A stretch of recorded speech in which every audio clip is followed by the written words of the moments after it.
song that you. Hi guys, and welcome back to Sunday Sermon with Ola. If you're still rocking with me after the first episode, I really appreciate it. I know I had some audio difficulties, there's only sound coming out on one ear. I appreciate you guys still rocking with me, man.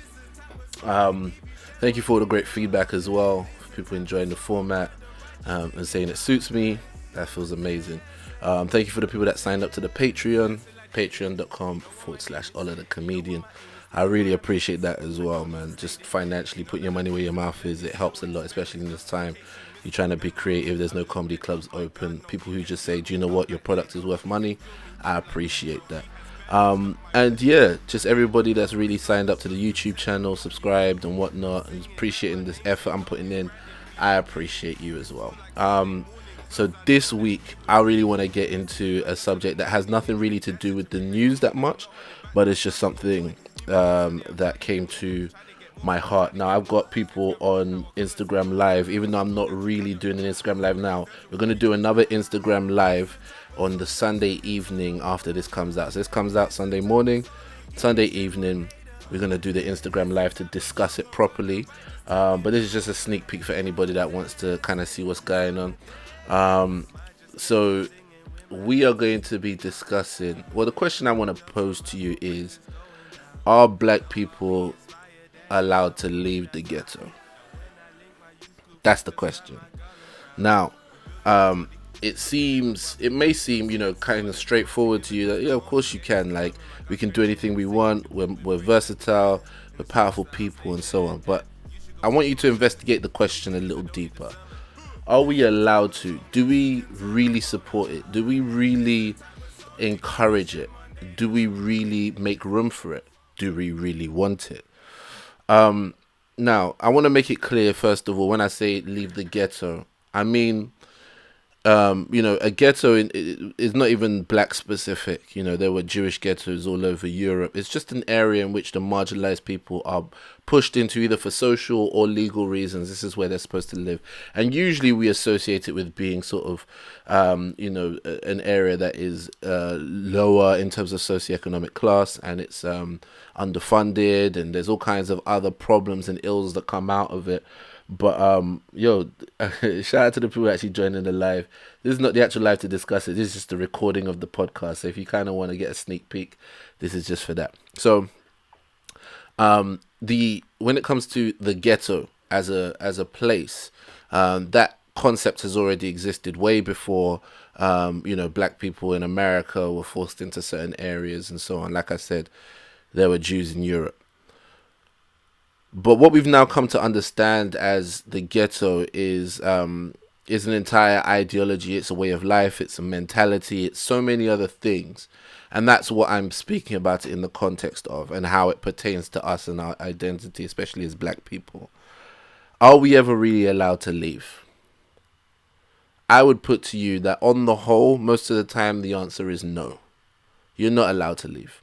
And I'll tell you why I believe that. I believe that, and I've said this before on previous things that I've done here and there.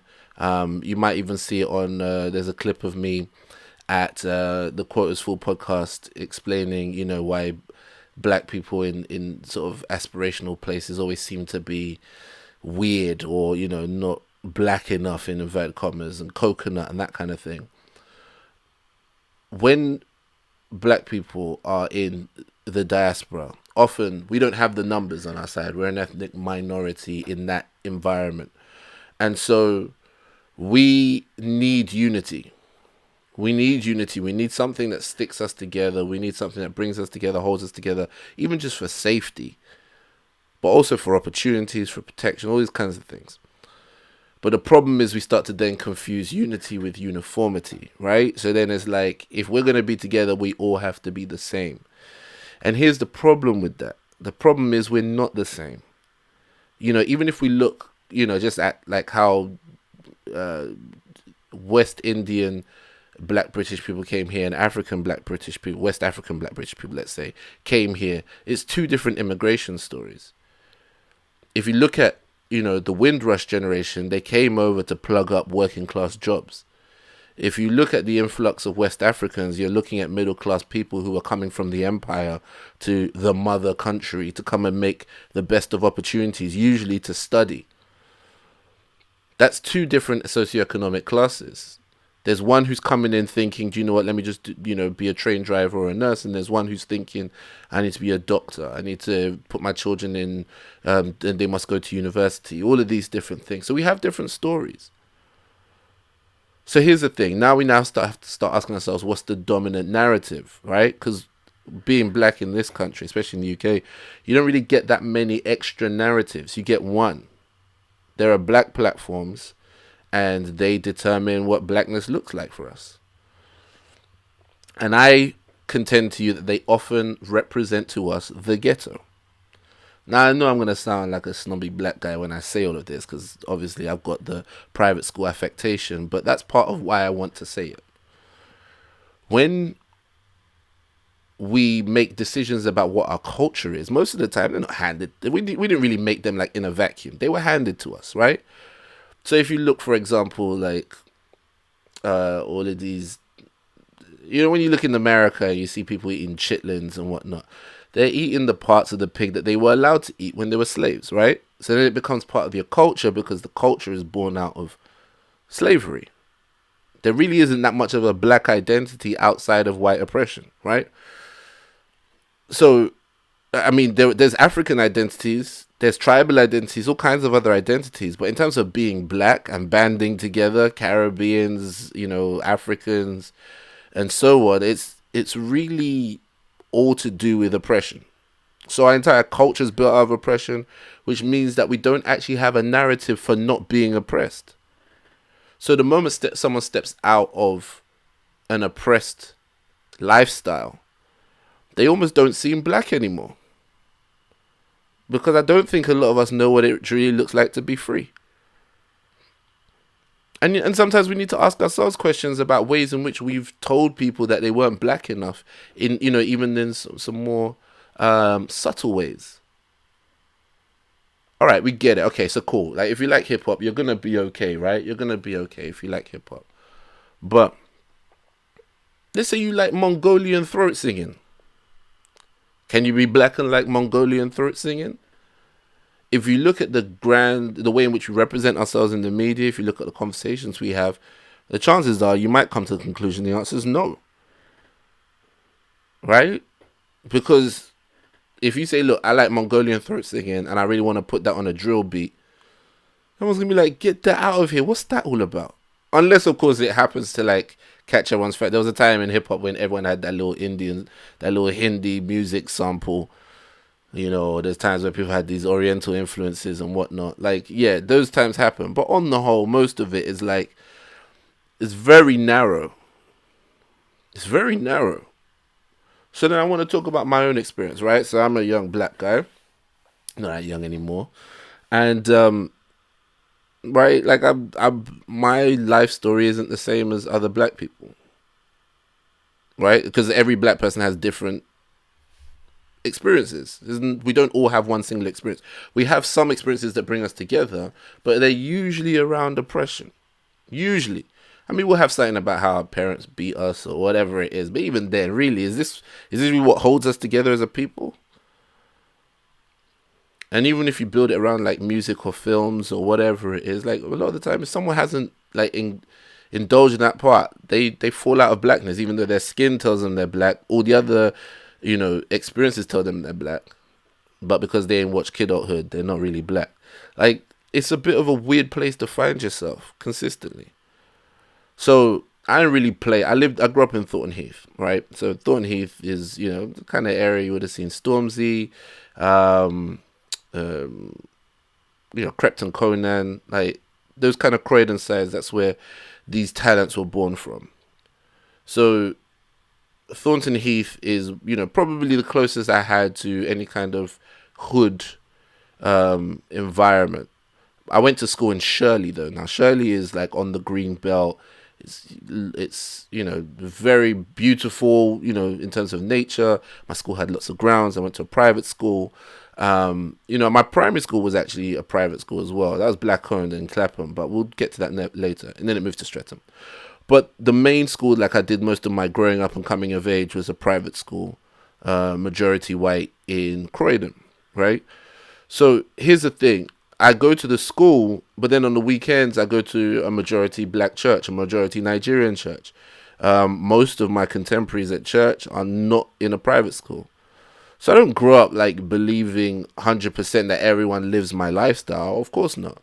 But what I have a very acute sense or awareness of is the fact that my mum is really busting her butt to make sure I get, this huge opportunity she keeps talking about.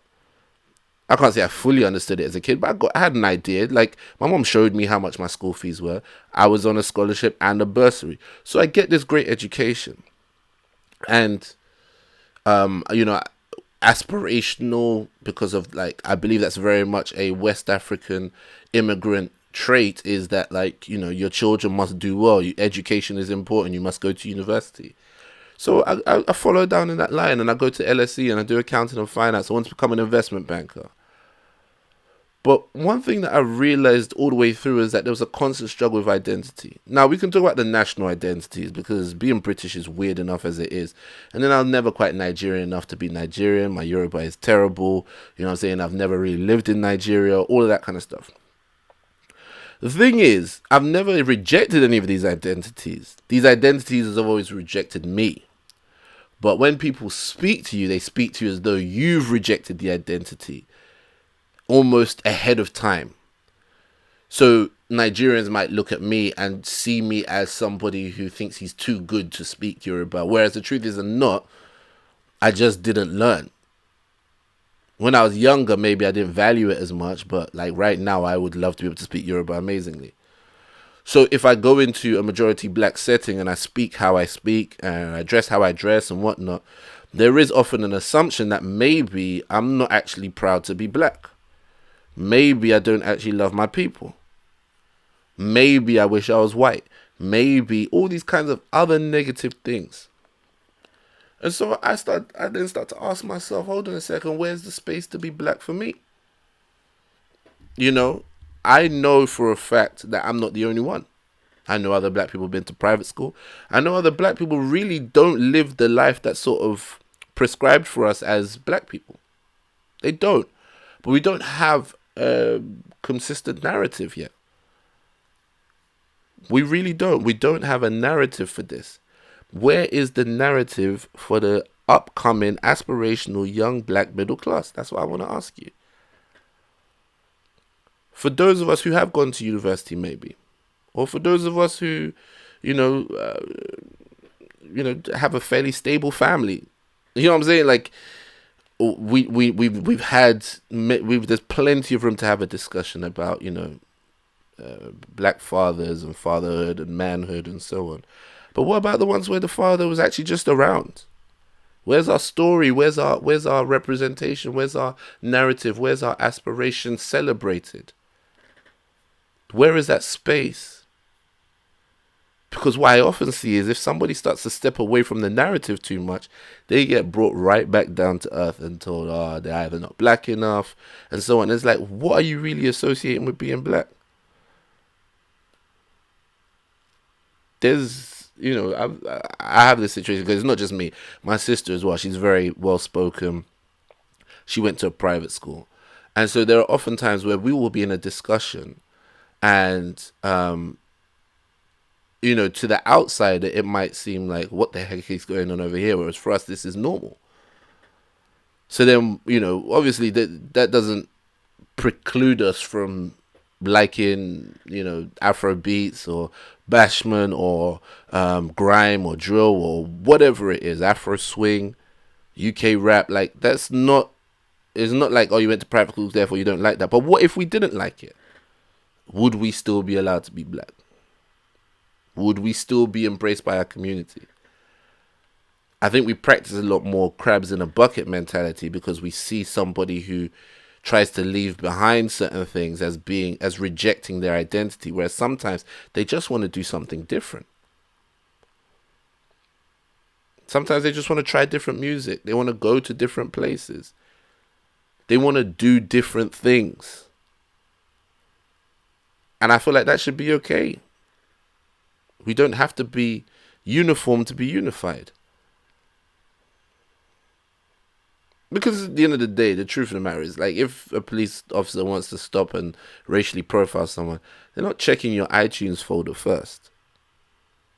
It's like, usually the color of your skin is enough. Yeah, the way you dress might, affect it, tattoos and all this other stuff that it might throw on it. But to be honest, like, I'm wearing a cap and a t-shirt, and it looks very different on me as a black guy than it would on a white guy. That's just how racial profiling works, right? So if that's the case, then I now have to ask myself, like, why do I have to build my identity around either oppression or negativity? I've seen it.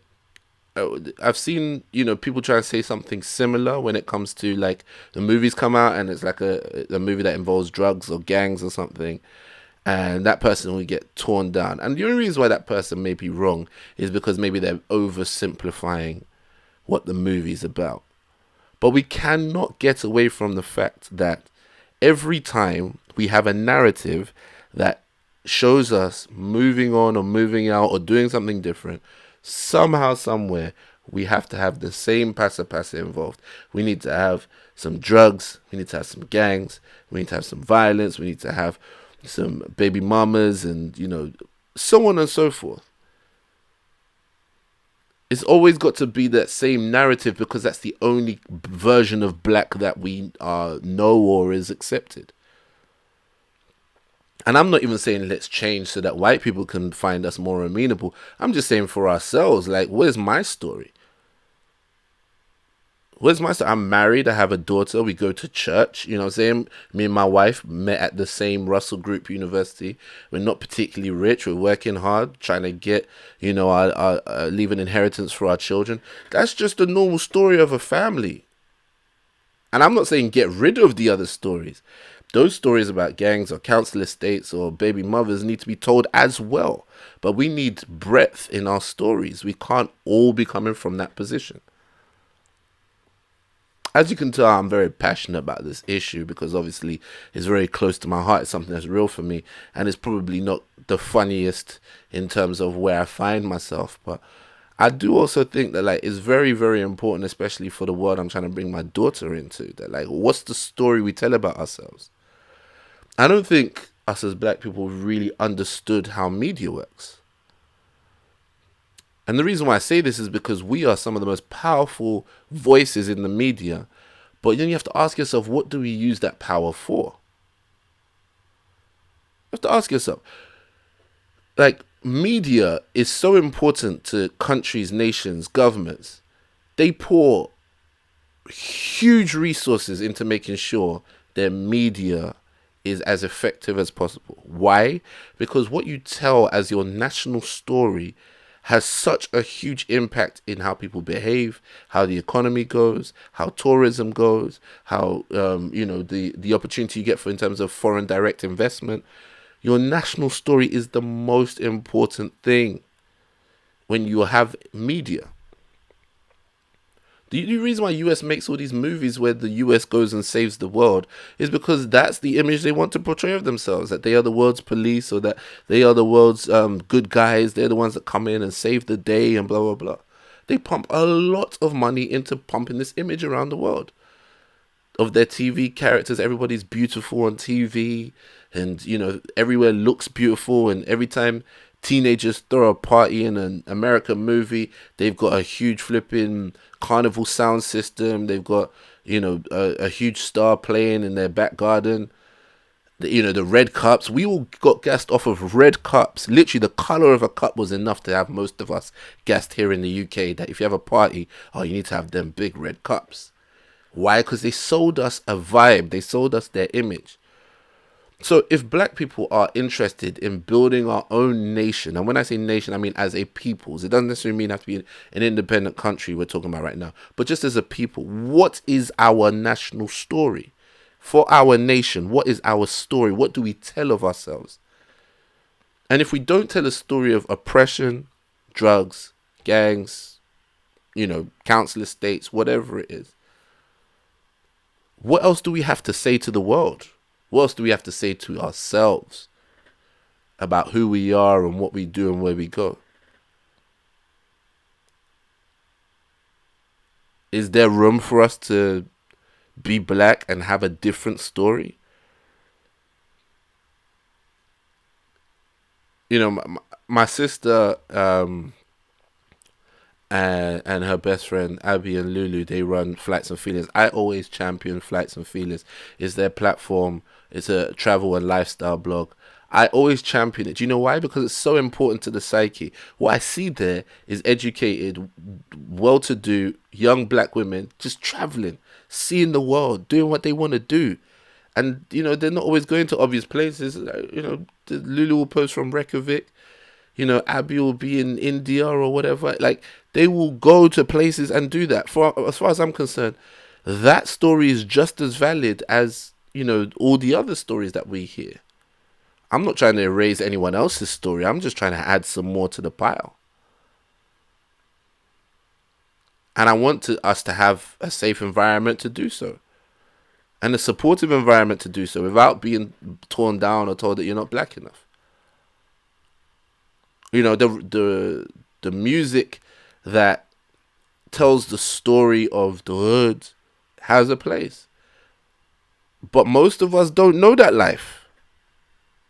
We buy into it like entertainment, like everything else, like watching a James Bond movie. We've never been spies, but it's entertaining.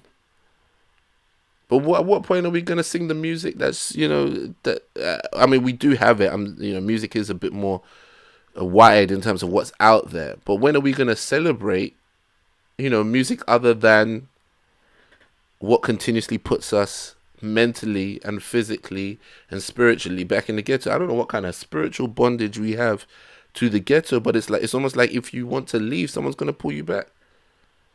Look at all of our favorite TV shows. Even if you look at something like Power, which is an American show, and 50 Cent's the exec producer on it. Like, 50 Cent is no longer in the hood. We can see this. This guy has made, a lot of money for himself. He's done very well. He's moved out to mansions. He's living well. But he makes a show about a guy who wants to leave the life. He wants to go legit. He wants to be a legit businessman. And look at everybody in this guy's life, is conspiring to keep him exactly where he is. The idea that he could be a legitimate businessman is just so hard for everyone to swallow that they almost make it their life's mission to make sure he stays in the game. I mean, I don't know what else to say on that, but all I can say is that, if that's not a microcosm of what a lot of our lives look like, then anyway, I'm rounding up to that time. So if you enjoyed this, please, I know this is not going to be the one with all the funny clips and blah blah blah, but if you just enjoyed what I was saying, feedback to me, DM me, tell me what your thoughts were. DM me on Instagram, and like I said, Patreon is always a great way to support the work. Thank you guys for listening. I appreciate you, and I'm going to make sure I stay consistent with this, so hold me to that. And like I said, if you're listening to this on Sunday when it comes out, this evening, I think probably about 8 p.m, I'm going to go on Instagram live so we can discuss this together. I want to hear other people's thoughts as well, but you've heard mine now for over good 20 minutes. Yeah, man, stay blessed, guys. Stay blessed.